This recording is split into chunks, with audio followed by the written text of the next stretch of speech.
नीति वाक्यामृतम के आज के हमारे 6वें सेशन के अंदर मैं आप सभी का स्वागत करता हूँ। पिछले कुछ सेशन से आचार्य सोमदेव सूरी जी ने जो यह ग्रंथ की रचना की है, उस ग्रंथ के अंतर्गत जो जो चीजें बताई गई है उसे हम बहुत ही अच्छे तरीके से जान पा रहे हैं। और प्रोफेसर साहब हमारे साथ जो जुड़े हैं वो बहुत मेहनत भी कर रहे हैं इस विषय को हमको बहुत ही सिंपल करके परोसने के लिए। और राज्य के 7 अंगों के ऊपर हमारी चर्चा चल रही थी, तो आज इसी श्रृंखला में हम आगे बढ़ेंगे। पिछले सेशन के अंदर हमने मंत्रियों के बारे में, दुर्ग के बारे में जाना था, तो देखते हैं आज इस सेशन में प्रोफेसर साहब हमारे सामने कौन सी बात रखते हैं। तो मैं स्वागत करता हूं प्रोफेसर साहब का जैन शाला के इस मंच के ऊपर। प्रोफेसर साहब जय जिनेन्द्र। जय जिनेन्द्र। ये मेरा सौभाग्य है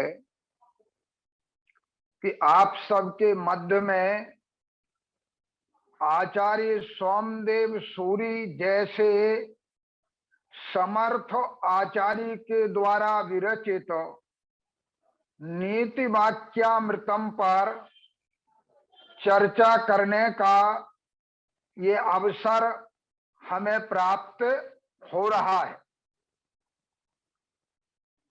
अभी तक हमने स्वामी अर्थात राजा, अमात्य और राज्य, इन विषयों पर चर्चा की। सप्तांग राज्य में अर्थात राज्य के जिन 7 अंगों का प्राचीन राजनीति शास्त्र में विवेचन किया गया है, उनमें मध्य में कोष का विवेचन है, खजाने का या राज्य की ट्रेजरी का। आप विचार करें कि प्राचीन राज्य शास्त्र को चाणक्य जैसे आचार्य ने अर्थशास्त्र की संज्ञा दी है। स्पष्ट है कि राज्य के अंगों में अर्थ का अत्यंत महत्वपूर्ण स्थान है। आचार्य सोमदेव सूरी तो यहां तक लिखते हैं कि कोष ही राजाओं का प्राण है, अर्थात जिस राजा के पास कोष नहीं है, अर्थ का संग्रह नहीं है, उसका खजाना समृद्ध नहीं है, वह राजा मृतप्राय है, प्राणहीन की तरह है। क्योंकि यदि राजा के पास खजाना ना हो तो कोई छोटा सा राजा भी अगर उस पर युद्ध कर दे तो वो प्रतिरोध करने में समर्थ नहीं हो पाता, क्योंकि सेना को अस्त्र शस्त्रों की परिपूर्ति कोष पर ही निर्भर कर रही है।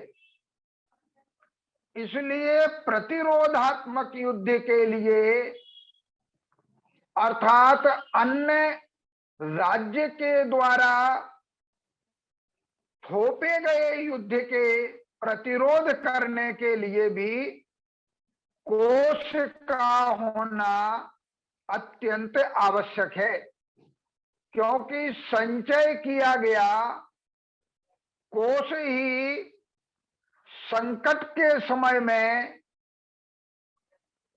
राष्ट्र की या राज्य की रक्षा कर सकता है।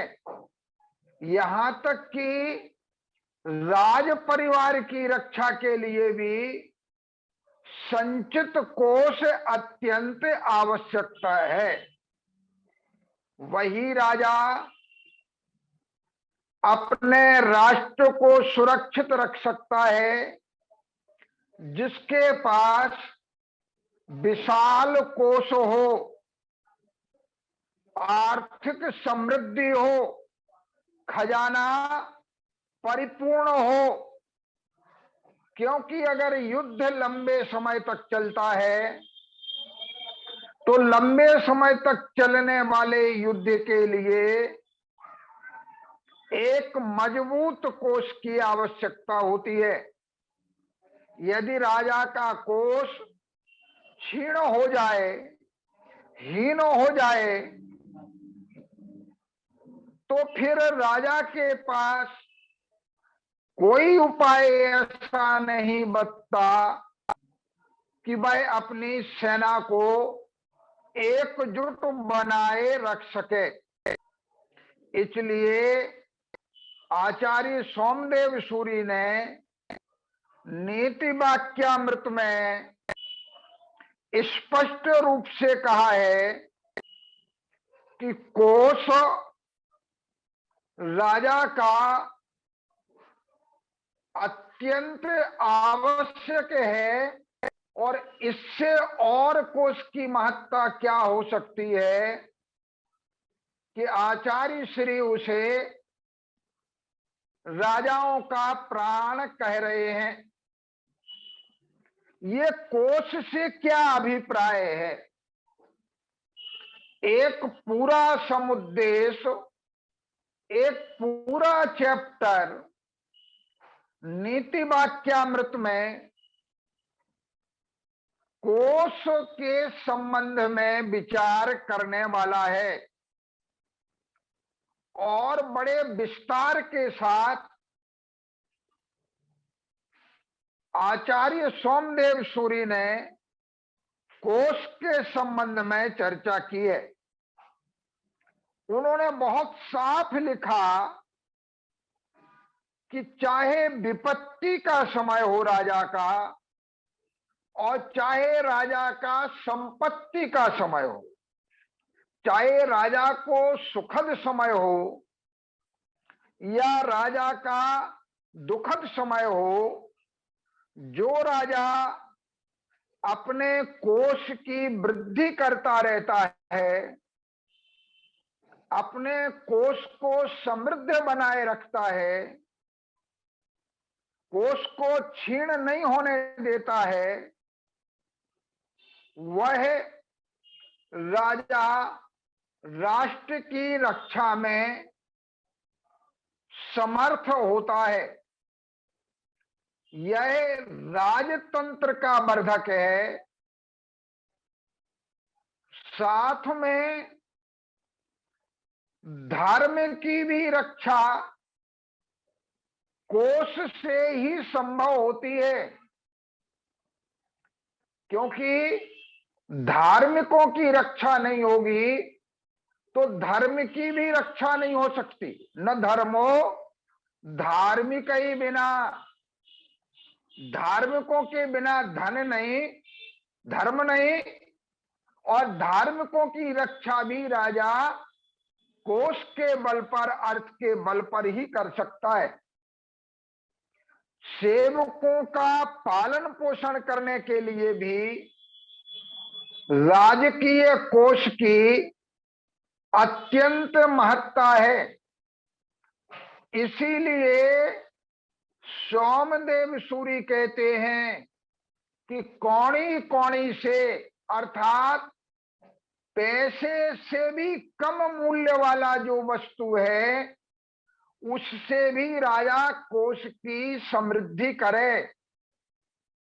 जल की एक एक बूंद से जैसे धीरे धीरे घड़ा बढ़ जाता, भर जाता है, परिपूर्ण हो जाता है, उसी प्रकार राजा एक एक पैसे के, एक एक पणक के, पुरानी मुद्रा का नाम पैसा, उस एक एक पणक से अपने राजकीय कोष की वृद्धि करे, क्योंकि किसी भी भविष्य में कोई कल्याणकारी योजना अगर राजा बनाता है तो उस कल्याणकारी योजना के कार्यान्वयन के लिए आवश्यक है कि राजा के पास समृद्ध कोष हो।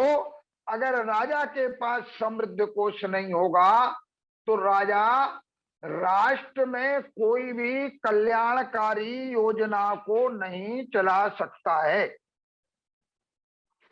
और आगे सोमदेव सूरी लिखते हैं कि राज्य की उन्नति राजा के बलवान होने से या राजा के शरीर के बलिष्ठ होने से नहीं होती, अपितु राष्ट्र की रक्षा अर्थ पर, धन पर निर्भर करती है। इसलिए जिसके पास कोष है वही राजा युद्ध में विजय प्राप्त कर सकता है। इसलिए प्रत्येक राजा को चाहिए कि वो राष्ट्र की सर्वांगीण उन्नति के लिए सुरक्षित कोष को रखे। अब ये कोष धन धान्य के रूप में भी हो सकता है, ये स्वर्ण मुद्राओं के रूप में भी हो सकता है, ये रजत मुद्राओं के रूप में भी हो सकता है, या वस्तु के विनिमय करने के अन्य किसी साधन के रूप में भी हो सकता है। लेकिन राजा को ये आवश्यक है कि वो कोष का संचय करे। कोई भी कोष विहीन राजा नाम मात्र का राजा है। वह प्रजा के अनुरंजन में, प्रजा की प्रसन्नता में, प्रजा की रक्षा में समर्थ नहीं हो सकता है, क्योंकि अगर कोष वाला राजा नहीं है तो वह धन संग्रह करने के लिए समय समय पर प्रजाओं को पीड़ित करेगा। उसके जो अधिकारी हैं वो प्रजाओं पर अत्याचार शुरू कर देंगे, क्योंकि जब भी कोष की आवश्यकता होगी और कोष खाली होगा तो वो प्रजाओं पर शक्ति से अधिक कर आदि के माध्यम से वसूली करेगा।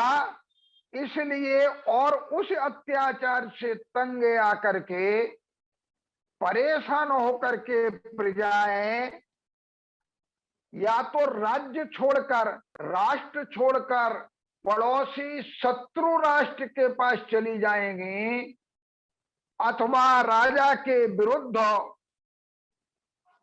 वो आंदोलन कर देंगी, राज विरुद्ध आचरण शुरू कर देंगी। और जब जब राजा के पास मैन पावर या जनशक्ति नहीं रहेगी तब तब राजा राज्य की रक्षा में समर्थ नहीं हो पाएगा। इसलिए राजा को चाहिए कि राज्य की प्रतिष्ठा के लिए, राज्य की रक्षा के लिए और राज्य के विकास के लिए वह कोष को समृद्ध रखे। कौन सा कोष श्रेष्ठ कोटि का है उसको वर्णन करते हुए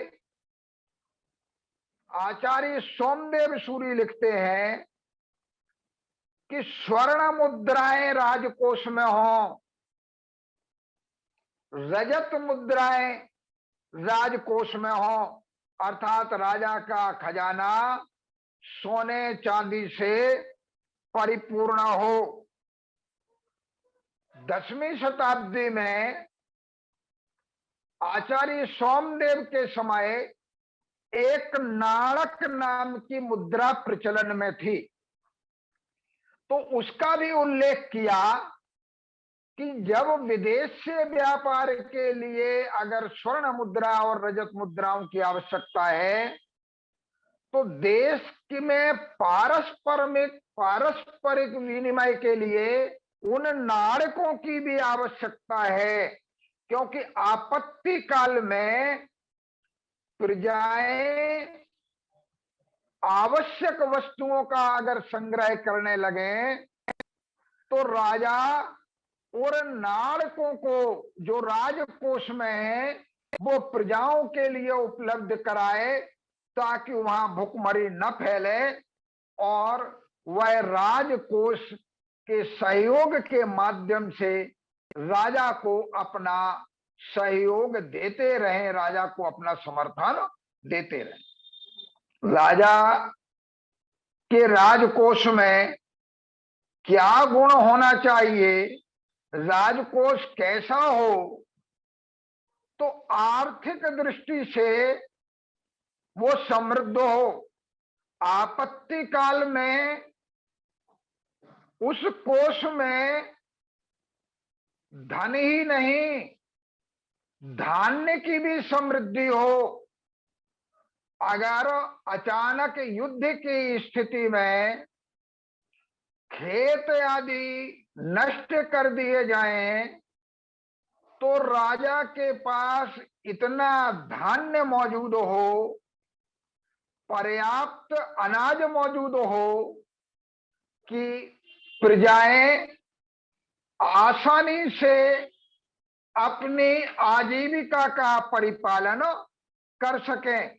तो राजकोष में धन का संग्रह हो, धान्य माने अनाज का संग्रह हो, और साथ में क्योंकि उस समय कृषि मुख्य रूप से पशुओं पर आधारित थी और आवागमन के साधन के रूप में भी पशुधन था, इसलिए पशुओं का भी संग्रह राजा के पास हो।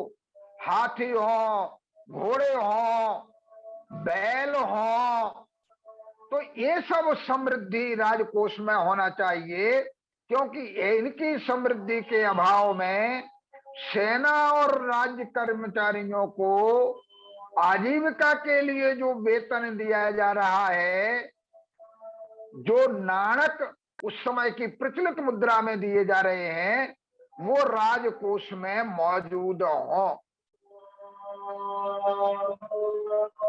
जो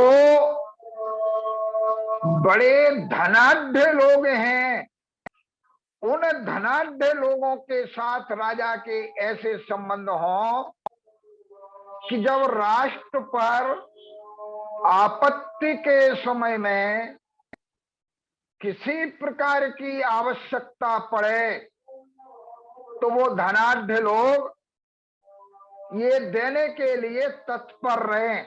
हमारे सामने उदाहरण है महामसाय का कि राष्ट्र पर आपत्ति आई तो उन्होंने अपने संग्रह को, अपने अन्न भंडारों को, अपने धन भंडारों को राष्ट्र के सहयोग के लिए प्रदान कर दिया। ये कब संभव है? जब राजा के उनके साथ मधुर संबंध हो, शत्रुता के संबंध ना हो, और यदि कोई शत्रु राजा देश पर आक्रमण कर देता है तो उनके पास उनसे युद्ध करने के लिए पराजय की हमें आशंका न रहे, तो जितने भी ग्राम क्षेत्र आदि हैं वो सब जो है राजा के अनुकूल बने रहे। अगर राजा ने उन्हें अपने कोष से समय समय पर पुरस्कार आदि के माध्यम से धन से संतुष्ट किया होगा, तो राजा पर जब आपत्ति आएगी उस समय प्रजाएं राजा के साथ कंधे से कंधा मिलाकर के खड़ी रहेंगी, प्रजाओं का सहयोग राजा को प्राप्त होगा।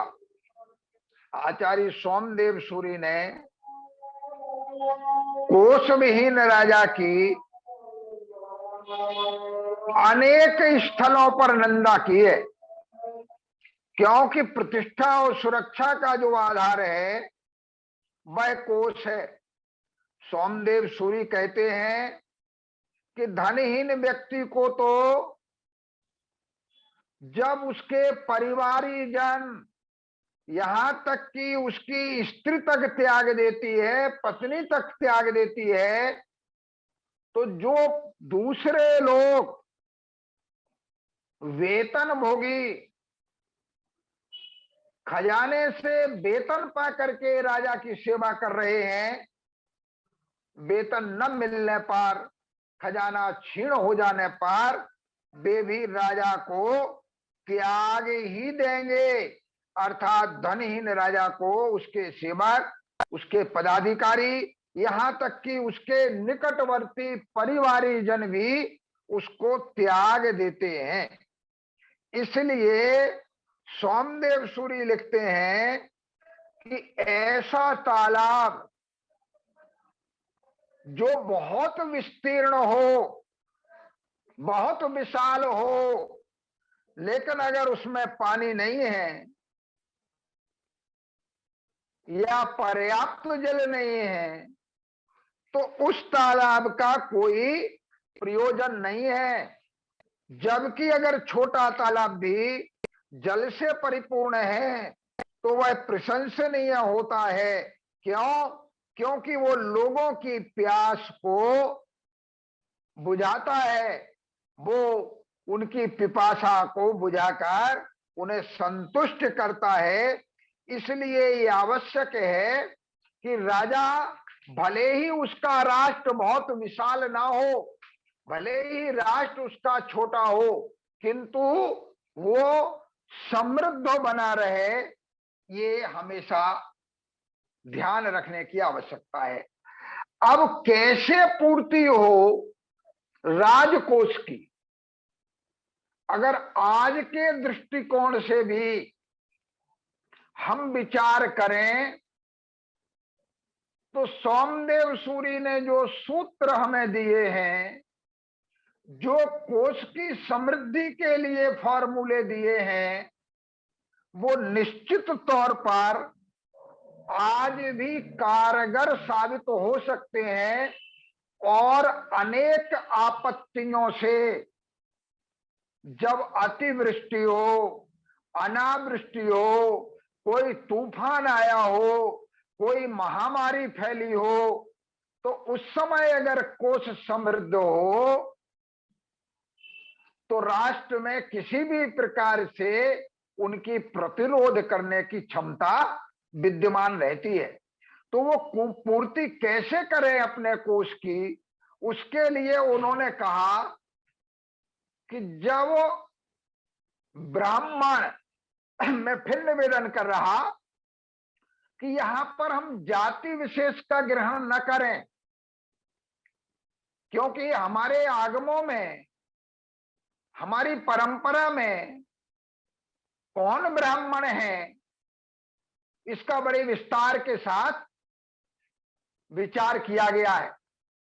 वह ब्राह्मण है जो धर्म कार्यों का अनुष्ठाता है, धार्मिक कार्यों के अनुसार अध्यापन के कर्म में प्रवृत्त होता है। तो वो ब्राह्मण जब किसी प्रकार का धर्मानुष्ठान कराएं और धर्मानुष्ठान संपन्न हो जाने के बाद जो राशि बचती है उसे प्रजा के कल्याणकारी कार्यों में लगाएं और उस पर राजा के लिए भी, उस धर्म अनुष्ठान के लिए संचित किया गया जो धन था, वो खर्च होने के बाद जब बचता है तो राजकोष में भी उसका एक निश्चित हिस्सा प्राप्त हो।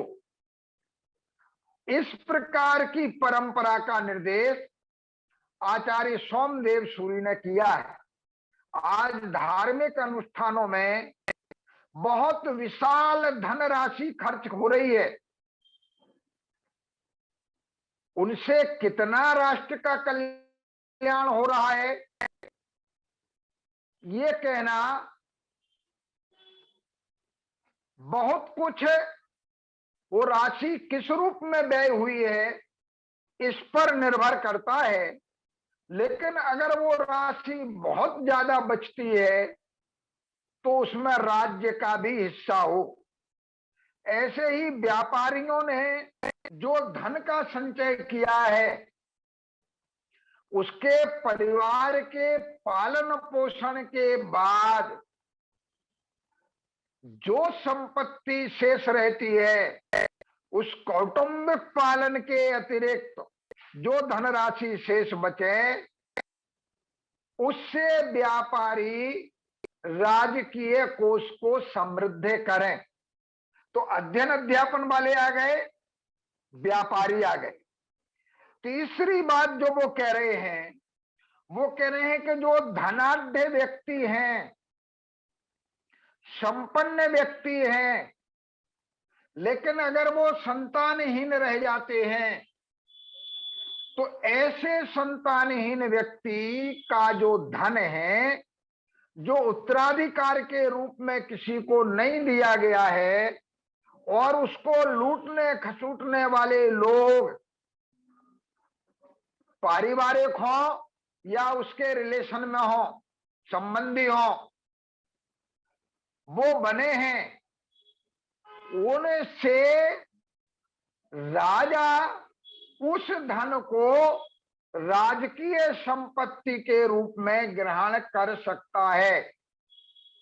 यहां तक कि प्राचीन काल में उल्लेख है कि वो मर गया, उत्तराधिकारी नहीं, लेकिन पत्नी अगर गर्भिणी है तो राजा ने ये घोषित किया है कि अगर इसकी संतान पुरुष होती है तो वो इसका उत्तराधिकारी होता है, और अगर वो पुत्री होती है तो उसके वैवाहिक खर्च आदि के बाद, कन्याधन के बाद जो अवशिष्ट राशि है उसे राजकीय कोष की समृद्धि में लगाया जाए। इस प्रकार की घोषणाएं आज से 2000 साल पहले कालिदास ने अभिज्ञान शाकुंतल में की है। तो वो परंपरा हमारे सामने मौजूद थी। इसके बाद कह रहे कापाले, इसमें दो अर्थ समझे हम, एक तांत्रिक, दूसरे भिक्षुक, बेगर्स, भिखारी, जिनका कोई उत्तराधिकारी नहीं, उनके मरण के बाद उस संपत्ति को राज्य आत्मसात कर ले, राज्य ग्रहण कर ले। आगे कहते हैं राष्ट्र की सुरक्षा के लिए राजा अनुनय विनय के द्वारा स्वैच्छिक रूप से अपनी इच्छा अनुसार धनाढ्य लोगों से ये प्रार्थना करे कि इस समय राष्ट्र के लिए संपत्ति की आवश्यकता है, आप अपनी इच्छा अनुसार ये संपत्ति राष्ट्र को समर्पित करें। टैक्स के रूप में अगर वसूली की जाए तो विरोध पैदा होता है, लेकिन स्वैच्छिक रूप से वो संपत्ति को दान में देने वाले या राजकीय पुरस्कारों को, वेतन के हिस्से को छोड़ने वाले अनेक लोग राष्ट्र के कल्याण के लिए हैं। अब भी हम देखते हैं कि अनेक चीजों पर राष्ट्र जो सब्सिडी दे रहा था, जब राष्ट्र नायकों ने लोगों से अनुरोध किया कि जो सब्सिडी के बिना भी समर्थ हैं उस वस्तु को ग्रहण करने में, वो अपनी सब्सिडी को छोड़ दें, और अनेक लोगों ने वो राज्य से मिलने वाली सब्सिडी को छोड़ दिया। तो ये प्रार्थना पूर्वक भी हम धनकों से धन ग्रहण कर सकते हैं या वेतन आदि में कटौती उस समय उनकी इच्छा से, जिनके परिवार का पालन पोषण नहीं हो सकता उन्हें राजा दे, लेकिन जो स्वैच्छिक रूप से छोड़ सकते हैं वो छोड़ें। इसी प्रकार मंत्रियों से, पुरोहितों से, अधीनस्थ राजाओं से अनुनय पूर्वक, रिक्वेस्ट पूर्वक राजा ये विनती करे कि आप इस समय राष्ट्र को कोष समृद्ध करने की आवश्यकता है, जो आप राष्ट्र के सुरक्षा के लिए, राष्ट्र के संरक्षण के लिए प्रदान करें। तो ये भी एक प्रकार हो सकता है कोष के समृद्धि को बढ़ाने के उपाय के रूप में। आज ही नहीं, अचल संपत्तियों पर कर के रूप में आचार्य सोमदेव के समय में भी संपत्ति ग्रहण की जाती थी। आवश्यकता से अधिक अचल संपत्तियां हैं तो वो भारी कर के दायरे में आएंगे, उनके ऊपर हैवी टैक्स लगेंगे, ऐसा उन्होंने कहा। एक जो सबसे बड़ी बात आज राष्ट्र के लिए सोचने की आवश्यकता है, अब तक भारतीय परंपराओं में कृषि कर के दायरे में थी। उत्पाद का षष्ठांश अपने खर्च को निकालने के बाद ये राजा को दिया जाता था और उससे राजकीय अन्न भंडार समृद्ध रहते थे। आज स्थिति बड़ी विचित्र है। एक सर्वोच्च अधिकारी की भी एग्रीकल्चर इनकम आय के दायरे से छूट को प्राप्त है, जबकि वो सरकारी कर्मचारी, सरकारी अधिकारी, राजकीय मंत्री, प्रशासनिक अधिकारी के रूप में मोटी वेतन प्राप्त कर रहा है, फिर भी उसकी कृषि से आय कर मुक्त है। इसका दोहरा नुकसान हो रहा राष्ट्र को।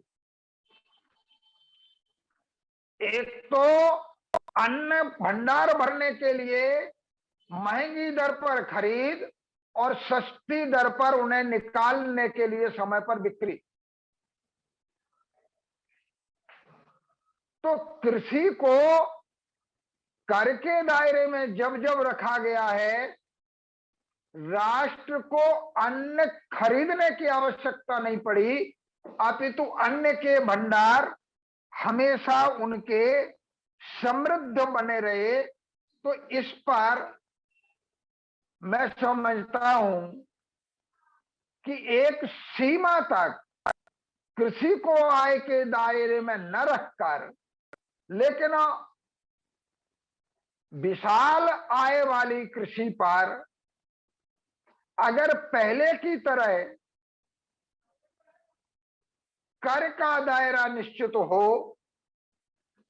तो राष्ट्र के भंडार समृद्ध हो सकते हैं अन्न से। इस प्रकार अनेक संसाधनों से राजकोष की वृद्धि करने के लिए आचार्य सोमदेव सूरी ने अनेक विषयों पर नीति वाक्यामृत में बड़ी गंभीरता के साथ चर्चा की है, और वे सब उपाय आज भी कारगर हैं और सही प्रयुक्त अगर हो तो और अधिक कारगर हो सकते हैं। आय व्यय के संबंध में आचार्य सोमदेव सूरी का कहना है कि राष्ट्रीय कोष में सुरक्षित कोष के अतिरिक्त आय और व्यय अगर समान रहे तो वो संपूर्ण राष्ट्र के लिए आनंददायक होता है। जितना कोष से हम प्रजा कल्याणकारी कार्यों में खर्च करें, उतना ऊपर बताए गए विभिन्न स्रोतों से कोष में फिर हम संचित कर लें। क्योंकि अगर आय व्यय समान नहीं होगा, आय का विचार न करें और व्यय ही करते जाएं, तो एक दिन ऐसा आएगा कि राष्ट्रीय कोष, राजकीय खजाना पूरी तरह से खाली हो जाएगा। उन्होंने एक उदाहरण दिया कि अगर एक एक कण भी निकालें हम प्रतिदिन, तो एक समय ऐसा आएगा कि बड़े से बड़ा पर्वत भी समतल हो जाएगा। वो कहते हैं कि नित्य व्यय से तो सुमेरु भी क्षीण हो सकता है। इसलिए कितना ही समृद्ध कोष हो, अगर व्यय ही व्यय राजा करता रहे और आय पर विचार न करे, तो वो राजकीय कोष समाप्त हो जाएगा। इसलिए वो कहते हैं कि आय पर भी विचार करे, व्यय पर भी विचार करे।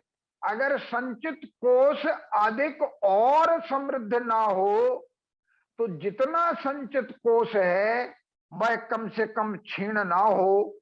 राजा को इस पर विचार करना चाहिए। राजा कर के रूप में जो अपने खजाने को समृद्ध बनाता है, उसके संबंध में आचार्य सोमदेव सूरी का कहना है कि राजा अपनी इच्छा के अनुसार टैक्स का निर्धारण न करे, अपितु धर्मशास्त्रों में, फिर मैं निवेदन कर दूं कि धर्मशास्त्र जिसको हम कह रहे हैं, वो आज जो प्रचलित धर्म है उनका अनुशासन करने वाले नहीं है। अपितु धर्मशास्त्र का मतलब है कोड्स ऑफ लॉ। वो धर्मशास्त्र राजकीय कानून हैं। तो वो जो बने आए कानून हैं, जिन पर ऋषि महर्षियों ने भी मोहर लगाई है, वो सब जो है आधार बनाए संविधान को, कॉन्स्टिट्यूशन को आधार बनाए और उस संविधान के आधार पर कर का निर्धारण करे। सोमदेव सूरी तो यहां तक कह देते हैं कि अगर राजा बलपूर्वक अन्याय से एक तृणशला का, एक तिन का, एक घास की सलाई भी अगर अन्याय पूर्वक जो है लेता है, तो वह प्रजा को महान कष्टदायक होता है, क्योंकि उसने अन्याय पूर्वक ग्रहण किया है और वो राजा के विरुद्ध प्रजा उस समय हो जाती है।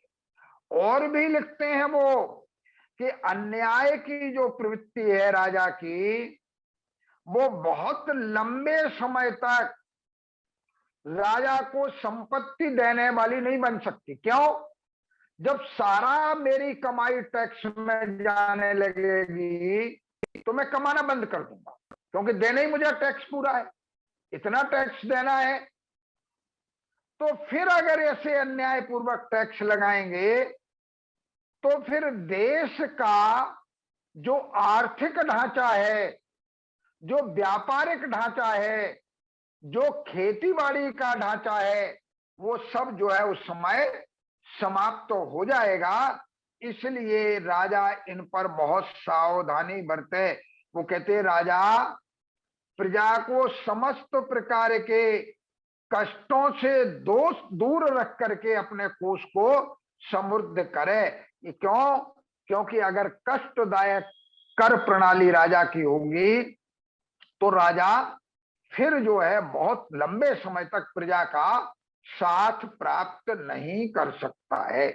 दूसरे सिद्धांत के रूप में वो कह रहे हैं कि जितना भी राजकीय कर है वो मूल का उच्छेद करने वाला नहीं होना चाहिए। बहु टैक्स से, बहु कर से बहुत से उद्योग धंधे एकदम बंद हो जाते हैं और उनके कारण हम विदेश से आयात पर निर्भर हो जाते हैं।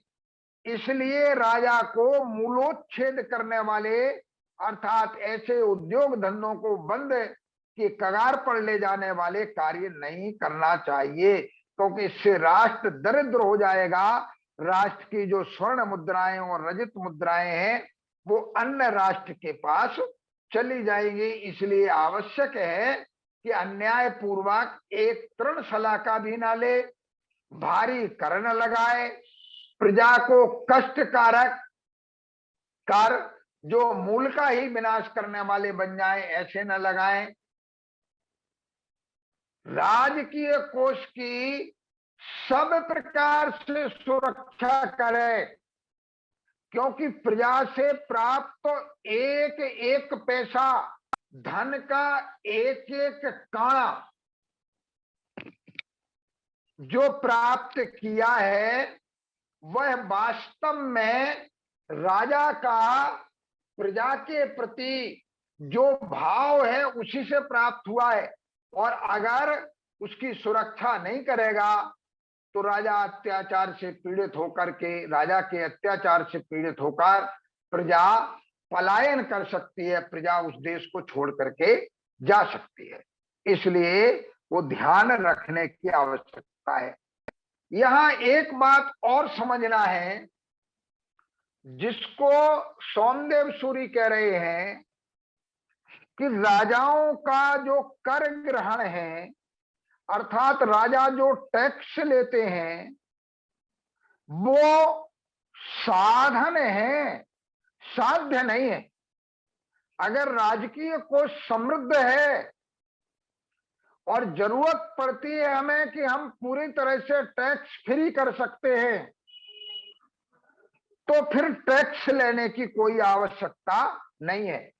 उसके फिर दूसरे उपायों के रूप में उन्होंने कहा कि जो अपराधी हैं उनसे जुर्माने के रूप में, जो जुआ खेल रहे हैं उनसे जुर्माने के रूप में, जो युद्ध में मारे गए लोग हैं जिनका परिवार खत्म हो गया है उनकी संपत्ति के रूप में, नदी, तालाब, मार्ग आदि स्थानों पर भूला हुआ, छूटा हुआ जो धन है उसके रूप में जो है राजा उस संपत्ति को ग्रहण कर सकता है।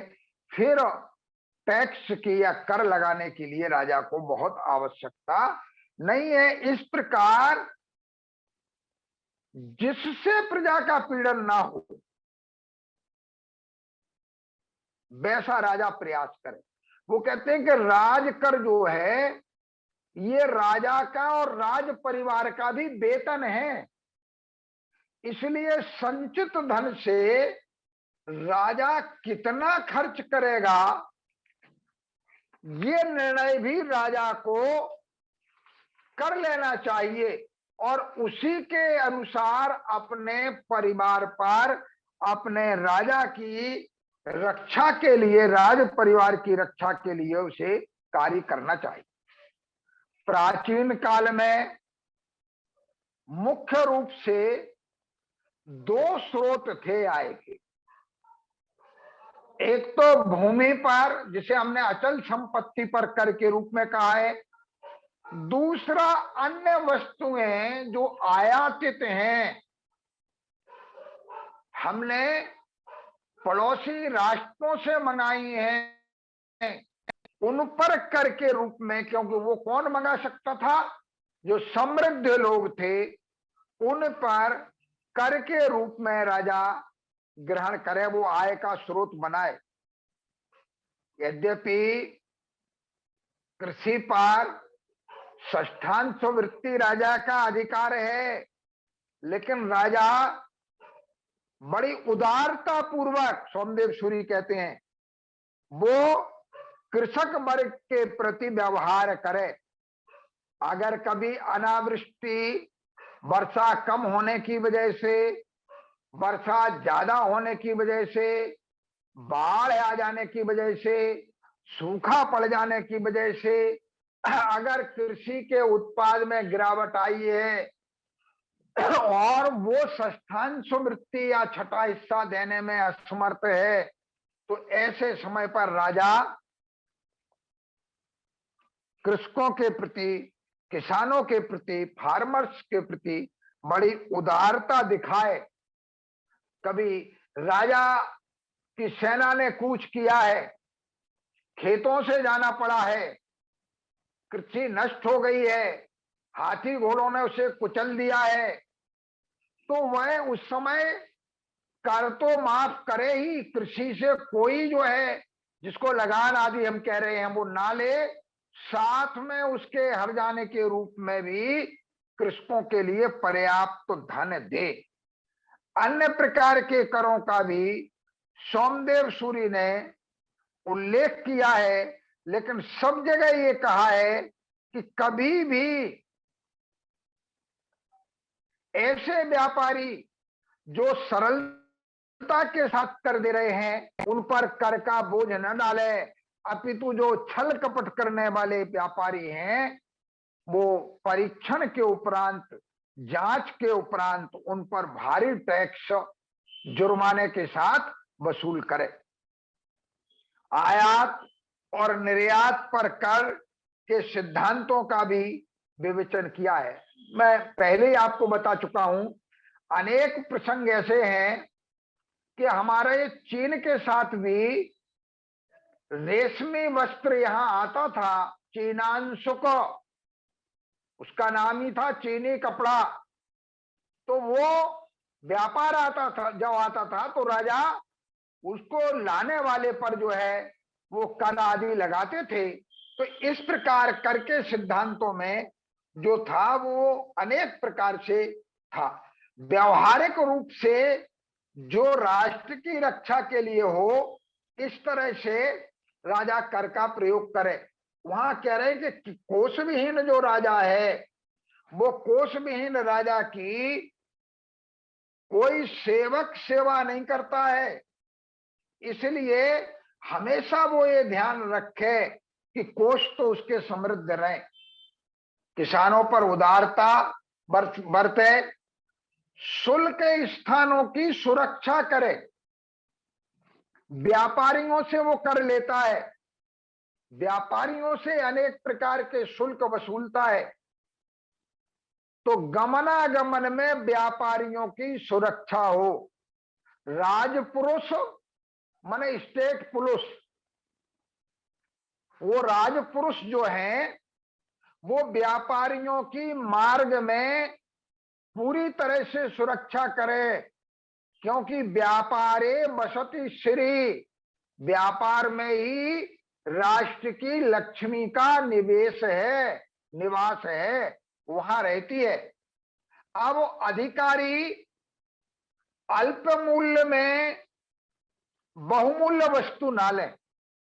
देखो अब आप विचार करें, आज भी हम क्या कहते हैं, एक बड़ा अधिकारी अगर दुकान पे जाता है तो वो दुकानदार जो है हाथ जोड़ के उससे पैसे नहीं लेता है, और एक गरीब व्यक्ति जाता है तो वही अल्प मूल्य की वस्तु बहुत मूल्य में उसको देता है, क्योंकि वो वहां से कवर करता है। तो कहा कि कोई भी अधिकारी बहुमूल्य वस्तु को व्यापारी से अल्प मूल्य में ग्रहण न करे, क्योंकि ऐसा करने से उन व्यक्तियों के ऊपर वो भार बढ़ेगा जो व्यक्ति उनको नहीं दे सकते अधिक मूल्य। ये आज जितना हम ट्रेड देख रहे हैं, क्या है, एक वस्तु की कीमत हमने 5 गुनी 7 गुनी रखी और अब हम कह रहे हैं हमने स्कीम निकाल दी। अगर उसकी लागत पहले ही 20 रुपए थी तो 100 रुपए करके 60% उस पर छूट देने का औचित्य समझ में नहीं आता। ये सब चीजें उस समय भी इस तरह की स्थिति कहीं ना कहीं रही होगी, इसलिए अनेक प्रकार से विचार विमर्श किया। उत्कोच, जो अब सुविधा शुल्क कहा जाने लगा, घूस, उस पर राजा नियंत्रण रखे, क्योंकि राजकीय कर्मचारी प्रजा के कार्य के बदले में बहुत कुछ घूस के रूप में ग्रहण कर लेते हैं। चोरों द्वारा अगर चुराई गई वस्तु है और मिल जाती है तो आज हम देखते हैं कि थाने ही हड़प गए। वो वस्तु जिस व्यक्ति की है उस तक नहीं पहुंच पाती, वो थक हार करके रुक जाता है। उसके लिए बहुत साफ निर्देश कर रहे हैं आचार्य सोमदेव सूरी कि चोरों द्वारा चुराई गई वस्तु अगर मिल जाती है तो वो वस्तु उनको लौटा दी जाए और चोरों को दंडित किया जाए। अब कैसे हो इस घूस पर नियंत्रण? तो 4 उपाय उन्होंने कहे। एक कहा कि घोर निंदा, इतनी निंदा की जाए कि वो अधिकारी भविष्य में घूस या उत्कोच लेने से बचे। दूसरा कह रहे हैं नित्य परीक्षण, हमेशा ये देखता रहे राज्य का कि एक अधिकारी जिसकी संपत्ति इतनी थी वो आज इतनी कैसे बढ़ गई। वो अचानक वृद्धि नहीं हो सकती, कहीं ना कहीं से उसका आय का स्रोत है। वो कहां से आया? हम कहते हैं ना कि बाढ़ कभी निर्मल पानी की नहीं आती, वो गंदे ही पानी की आती है। तो ये जो वृद्धि हुई है अचानक, वो कैसे हो गई ये देखें। कर्म विपर्य, उनके डिपार्टमेंट बदल दे। जो अभी अधिकारी दूसरे कार्य को देख रहा था अब दूसरे कार्य को देखेगा, तो वो तुरंत जो है उस प्रकार से उत्कोच ग्रहण नहीं कर पाएगा। अथवा उसमें कहा था प्रतिपत्र, उसको इस तरह से प्रजाओं को वो छत्र चमर या उनके सम्मान में, आज हमारे सामने पद्मश्री है, पद्म विभूषण है, तमाम जो है हम सम्मान के रूप में उनको संतुष्ट करते हैं। तो इस प्रकार से भी अधिकारियों को समय समय पर संतुष्ट करें ताकि वो अपने आचार को सदाचार के रूप में रख सकें। राजस्व अधिकारी कितने प्रकार के हों आज के परिप्रेक्ष्य में हम देख सकते हैं। एक आदायक, कलेक्टर, जो शुल्क को ग्रहण कर रहा। एक कह रहे निबंधक, जो आदायक का सहायक है, जो हिसाब रख रहा है। प्रतिबंधक, जो हिसाब या जमा राशि पर राजकीय मुद्रा लगा रहा है। माने कई स्टेज हैं। फिर कहते हैं निधि ग्राहक, जिसको आज हम ट्रेजरर कह रहे हैं, जहां से जिस सरकारी खजाने से भुगतान हो रहा है उनको। और फिर अंत में कहा राजाध्यक्ष, माने उन सब पर भी एक हेड हो जो उन सब पर भी देख रेख रखे, ताकि एक दूसरे पर देख रेख के कारण वो राजस्व अधिकारी बेईमानी ना कर सके। आय व्यय का लेखा वार्षिक, आज समय कोई भी हो, कब से कब व्यापारियों का प्राय दिवाली से दिवाली तक का होता था। वो नववर्ष तभी मनाते थे। और जैन परंपरा में तो नववर्ष वो महावीर निर्वाण के साथ है ही, दिवाली के बाद शुरू हो रहा है। तो वो व्यापारियों में परंपरा थी और सभी में परंपरा थी। दिवाली के बाद वो अपने कर्म की भी पूजा करते थे। ये परंपरा आज तक रही, वो धीरे धीरे अब समाप्त हो रही है। तो कहते हैं कि उसमें अर्थ दूषण से बचें, माने कोई ऐसा खर्च न डाल दिया जाए जो वास्तव में हुआ ही नहीं। आज अगर हम देखें तो इस प्रकार की स्थितियां हमारे सामने हो सकती हैं।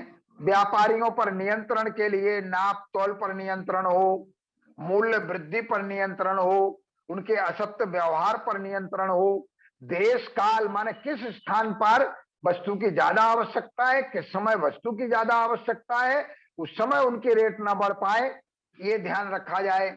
और मूल्य निर्धारण भी देश और काल के अनुसार हो। माने ये आवश्यक नहीं कि हर वस्तु हर देश में और हर समय एक भाव पर बिके, ये आवश्यक नहीं है। जब फसल आती है तो भाव अन्य के कम होते हैं, जब बीज बोने का समय होता है तो फसल उस समय कम रह जाता है तो उसके भाव बढ़ जाते हैं। तो इन पर भी सब जगह नियंत्रण राजा रखे।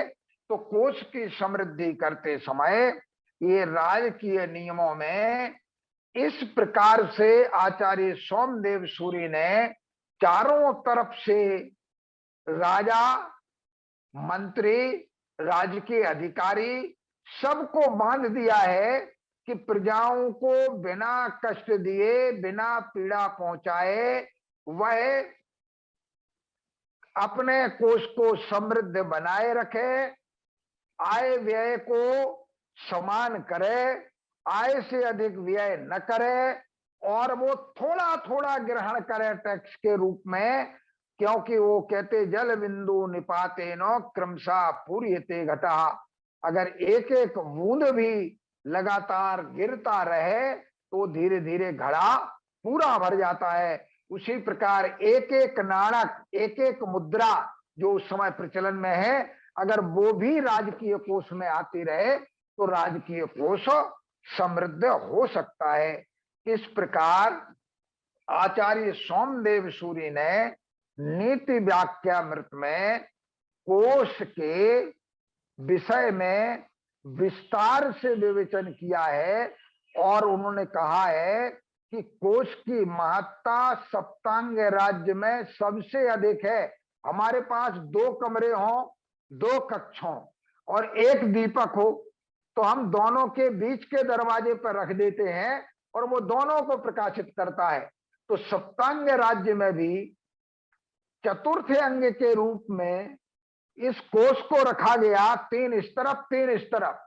तो ये कोष उन 3 के लिए भी उतना ही प्रकाशमान है, उनके लिए भी उतना ही महत्वपूर्ण है और बाद के 3 के लिए भी उतना ही महत्वपूर्ण है। जैसे एक हार में मध्यवर्ती हीरे का या उस लॉकेट का महत्व है, उसी प्रकार इस कोष का महत्व इस सप्तांग राज्य में प्रतिपादित किया गया है। इस प्रकार आचार्य सोमदेव सूरी ने नीति वाक्यामृत के नाम के इस राजशास्त्र के ग्रंथ में जो राज्य का अनुशासन करता है कि राजा, मंत्री, अधिकारी के लिए क्या करणीय है, क्या करणीय नहीं है, वो कोष के संबंध में भी विस्तार से विवेचन किया कि कोष की समृद्धि के लिए राजा क्या करे और क्या न करे। इस प्रकार से सोमदेव सूरी ने यहाँ पर कहा है। मैं आज के इस व्याख्यान को कोष के संबंध में आचार्य सोमदेव सूरी के मंतव्य के साथ इस भावना से समाप्त करता हूं कि इसमें जो कुछ अच्छा है वो हमारे लिए ग्राह्य हो। अगर कुछ वर्तमान परिप्रेक्ष्य में हमें अनुकूल नहीं लगता है तो वो ग्राह्य ना हो, क्योंकि उपनिषदों में एक वाक्य शिष्य को गुरु ने अंत में कहा है कि यानि अस्माकं सुचरितानि तानि त्वया उपास्यानि। जो हमारे अच्छे कार्य हैं उनको तुम करना। नुयतराणि नुयतराणि नुयतराणि 3 बार कहा कि जो अच्छे कार्य नहीं है उनको मत करना, मत करना, मत करना। करने की एक बात और मत करने की 3 बात कही है।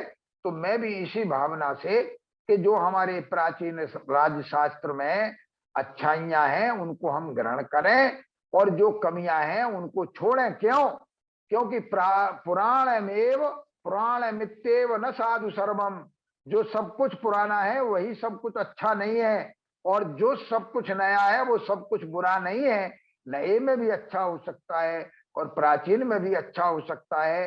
अगर प्राचीन और नवीन के समन्वय के साथ अगर भारतीय राजनीति वर्तमान परिप्रेक्ष्य में चले तो निश्चित तौर पर वो प्रजा के लिए कल्याणकारी हो सकती है। इसी पवित्र भावना के साथ आज के इस व्याख्यान से विराम। जय श्री ओम नमः शिवाय। Thank you so much professor साहब, बहुत ही सुंदर आज और यूजफुल जानकारी आपने हमें प्रदान की है। आपने कहा कि एक राजा के लिए जो राजकोष होता है वो उसका प्राण होता है, और किस तरह पूरी बात को इस सेंटेंस के अराउंड इसको केंद्र में रख के आपने पूरी समझाई।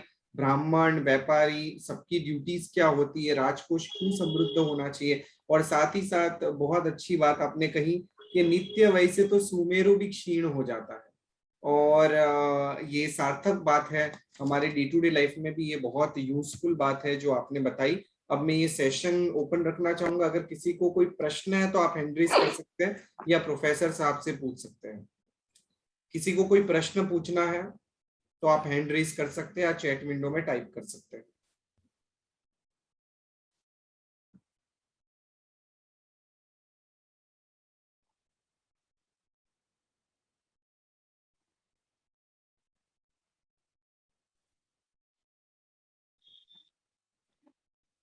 सो प्रोफेसर साहब, एक प्रश्न ये था कि जब हम व्यय की बात करते हैं तो क्या हमारे शास्त्रों में व्यय किस प्रकार से करना, संपत्ति का विभाजन किस तरह करना चाहिए, उसका प्रॉपर मार्गदर्शन हमारे गृहस्थों के लिए डे टू डे लाइफ में? ये तो बहुत स्पष्ट है। आप अभी श्रावकाचार की प्रारंभ में जो बात करते हैं, उस श्रावकाचार में वो श्रावक केवल जैन श्रावक का आचार नहीं है, अपितु जो गुरु के कहे वाक्यों को बड़ी सावधानी से सुनता है वो श्रावक है, और उसके लिए आचार की बात है। देखें, हम विचार करें तो जब हम अचौर्यानुवृत्त की बात करते हैं तो वहां पर बहुत साफ साफ ये उनके अतिचार या दोषों में गिना दिया है कि हम क्या क्या करते हैं। देखो, राजकीय नियमों के विरुद्ध जाना, राज्य विरुद्धातिक्रम, हीनाधिक मानोनुमान, देना कम लेना ज्यादा, प्रतिरूपक व्यवहार, बहुमूल्य वस्तु में अल्पमूल्य वस्तु को मिलाकर देना, ये सब चीजें रही हमेशा हैं, लेकिन उन पर नियंत्रण कारगर करने के लिए इस तरह की बात वो जैन श्रावक के लिए नहीं, प्रत्येक व्यक्ति के लिए कही गई है। ये उपासक शब्द जो श्रावक को आया है वो वैदिक परंपरा में भी आया है, बौद्ध परंपरा में भी आया है और जैन परंपरा में भी आया है। श्रावक शब्द बौद्ध और जैन परंपरा में तो दोनों में सावगो, सावक, श्रावक के रूप में विद्यमान है ही। उपनिषदों में भी जो गुरु की बात को सुनने वाला शिष्य है उसको श्रावक माने श्रोता, सही श्रोता कहा गया है। और वहां भी ये सब बातें आई हैं हमारे सामने कि हम किस प्रकार से व्यवहार स्वयं करें और किस प्रकार से हम राज्य से आशा करें कि वो हमारे साथ व्यवहार करे। तो ये सब हम प्राचीन राजनीतिक ग्रंथों में भी, चाहे वो वैदिक परंपरा की स्मृतियां हों और चाहे उनके ग्रह्य सूत्र हों, शुल्ब सूत्र हों, उन सब में कहीं ना कहीं इन सब परंपराओं का अच्छी तरह से विवेचन किया गया है। और वो सब सामने हमारे आचार्य सोमदेव सूरी के समक्ष रहे हैं, और उन सब के निष्कर्ष के रूप में जो एक अच्छे व्यक्ति के लिए करणीय है, चाहे वो राजा हो, चाहे मंत्री हो, चाहे अधिकारी हो, चाहे प्रजा का पायक हो, उन सब के लिए उन्होंने समय समय पर निर्देशित किया है। जी जी प्रोफेसर साहब, एक्चुअली मेरा प्रश्न ये भी है कि हम गृहस्थों को, जैसे आज आपने राजकोष की बात की, तो हम हमारी संपत्ति है, तो हमारी संपत्ति को हमें कैसे विभाजित करना चाहिए, इसके ऊपर कुछ बात? हाँ, उसके लिए है। देखो, हमारे पास फिर वही है कि हमने जो भी कमाया है ये हमारे शास्त्रों में एकदम स्पष्ट उल्लेख है कि इसके हमारी अच्छाई पर भी षष्ठांश अधिकार राजा का है और हमारी बुराई का दोष भी षष्ठांश राजा का है। तो वो बुराई हम में न पनपे, जैसे मान लीजिए हमने एक कहा कि एक हमने धर्मानुष्ठान किया और धर्मानुष्ठान में हमने संपत्ति अर्जित की, तो वो सामाजिक संपत्ति है, उसमें भी राजा का हिस्सा है। दूसरी बात, हम व्यक्तिगत संपत्ति की बात करें तो व्यक्तिगत संपत्ति में हमें कितना हिस्सा अपनी आय के अनुसार धर्म को कार्यों में लगाना है, कितना हिस्सा हमें प्रजा के कल्याण के लिए राजकीय कोष को देना है, ये हमें स्वयं भी गंभीरता से विचार करने की आवश्यकता है। हम क्या करते हैं कि राज्य के विरुद्ध नियमों का आचरण करते हैं और उससे अगर ईमानदारी से सब टैक्स राजकीय कोष में देने लगे तो आज जो 30% की रेंज है वो निश्चित तौर पर आप मान के चले कि वो षष्ठांश का मतलब है कि 19% के करीब करीब 18-17% के करीब करीब आ जाएगी।